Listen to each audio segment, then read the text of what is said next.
जय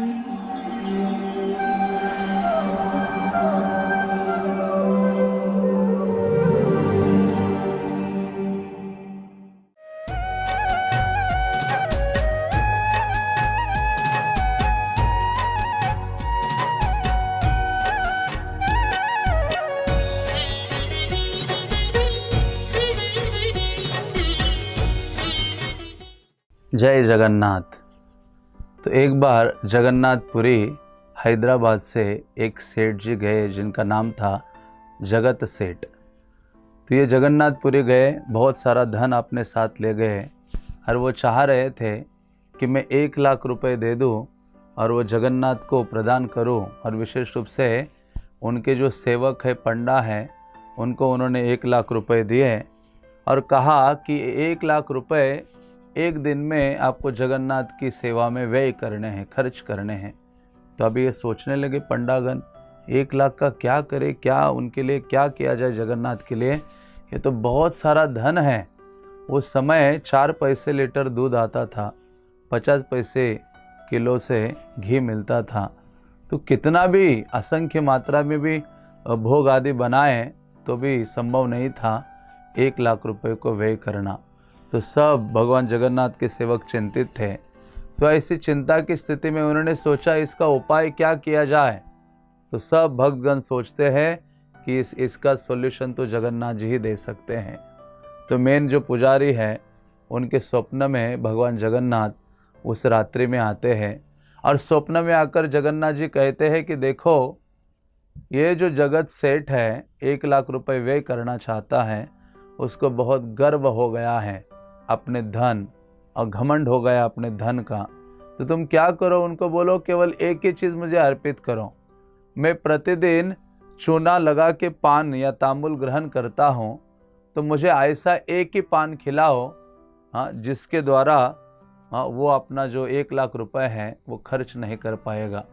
तो भगवान कहते उसको कहो कि चूने के जगह उसे जो गजम होती है उसका चूर्ण बनाकर दे दो और वो पान में लगाकर मुझे खिलाओ। तो ये खड़ा हो जाता है। ये जो पुजारी है, भगवान जब ऐसा स्वप्नादेश देते हैं तो ये जाकर सारे भक्तों को बोलते हैं, अपने पुजारियों को, अन्य पुजारियों को, और फिर जगत सेठ को बुलाया जाता है। उनको कहते हैं कि भगवान तो केवल एक ही चीज़ चाहते हैं, आपको केवल एक पान खिलाइए। तो घमंड से कहते हैं अच्छा एक पान केवल, क्या है उस पान की विशेषता? तो कहते हैं कि वो पान क्या है कि आप क्या करो, भगवान तो चूना उस पान के साथ प्रतिदिन लेते हैं, लेकिन भगवान की अभी इच्छा है कि जो गजम होती है उसका चूर्ण बनाकर वो पान में लगाया जाए और तब भगवान उसको ग्रहण करेंगे, खाएंगे।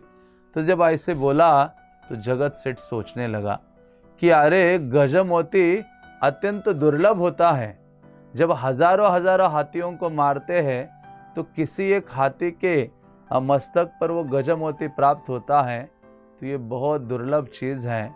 तो उसको लगता है कि वास्तव में मुझे घमंड हो गया था और भगवान मेरे घमंड का, गर्व का चूर चूर करा रहे थे। इसलिए उन्होंने क्या किया, अपने सारे जो राजवेश है, सुंदर वस्त्र, पगड़ी सारा उतार के रख दिया। एक सर्वसाधारण व्यक्ति का वस्त्र उसने धारण किया है और वस्त्र धारण करके एक सिंपल से थैले में वो 1 लाख रुपए लिए उन्होंने और वो लेकर भगवान के मंदिर में प्रवेश करने लगा। अत्यंत दीनहीन भाव अपने हृदय में, सेवक का भाव अपने हृदय में धारण करके और वो गया और भगवान जगन्नाथ के सामने वो 1 लाख रुपए जो धन है वह रख दिया और भगवान से प्रार्थना करने लगा कि हे प्रभु, मैं तो मदमत्त हो गया था अपने धन के कारण, मुझे घमंड हो रहा था, लेकिन आप तो ऐसे गर्वों को चकनाचूर करने वाले हैं। तो इसलिए आप मेरी इस सेवा को स्वीकार कीजिए और मुझे क्षमा कर दीजिए अपने इस अपराध को। तो इस प्रकार से भगवान जगन्नाथ की ये विशेषता है। वो क्या करते हैं, हमेशा जो अहंकारी व्यक्ति है, घमंडी है, गर्विला है, ऐसे व्यक्ति का घमंड, अहंकार, गर्व आदि को चूर चूर कर देते हैं। तो इसलिए भगवान की सेवा में सदा ही व्यक्ति को विनम्र भाव अपने हृदय में धारण करना चाहिए और ऐसी विनम्रता को हृदय में धारण करके दीनहीन भावना को हृदय में धारण करके भगवान को आनंद प्रदान करने की भावना हृदय में धारण करके उनकी सेवा करनी चाहिए। तब भगवान उस सेवा को स्वीकारते हैं और ऐसी सेवा के द्वारा भगवान आनंदित हो जाते हैं। और जब भगवान आनंदित होते हैं तो जो व्यक्ति सेवा करता है उसका जो मन है वो निर्मल हो जाता है। तो ऐसे निर्मल मन से ही हम भगवान को संतुष्ट या आनंदित कर सकते हैं।